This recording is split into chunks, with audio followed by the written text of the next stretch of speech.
think that we are in a privileged position. We have a country which needs us, and I think all this universal healthcare stuff is impossible in India because we just don't have the money. We can have basic healthcare for the poor, but I think that what has happened with the corporate hospitals and private hospitals since my time here is that Indian healthcare has reached the highest levels.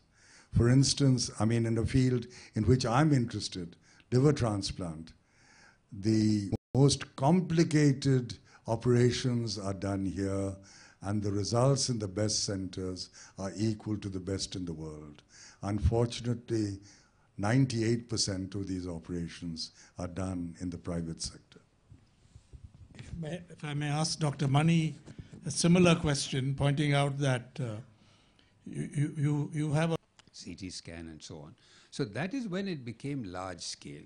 And the second thing, of course, was capitation fee medical colleges. When people spend colossal sums of money to get a degree, they expect a return. The people who put it in are obviously have to be business people or to have that kind of money, and they want a return from it. So that is what I think led to the onset of the corruption, and now there is no limit. It goes on.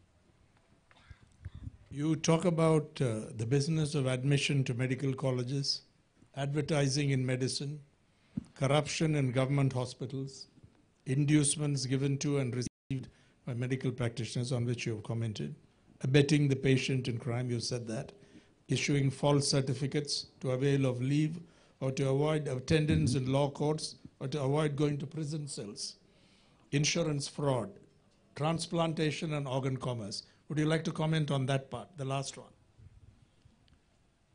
I'm afraid if I start talking about the problems in transplantation, we won't finish the meeting today.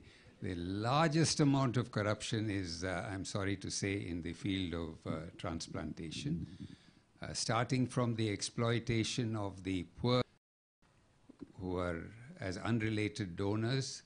And one of the things that you would have to think, even though there are strict laws which say that unrelated transplantation should only be altruistic, this altruism comes from the slums of Chennai to the millionaires from different parts of the country.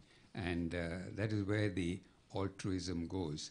It is obvious that the only reason why a slum dweller in Chennai would give a kidney to somebody who is, some years ago told me, he says that, or she says that she loves him. Who am I to say that it is not true? This is the...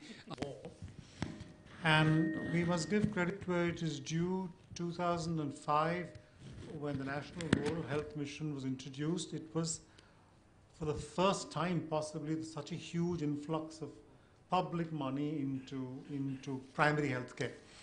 So that continues today. To acquire a degree, they're not going to come to a government job.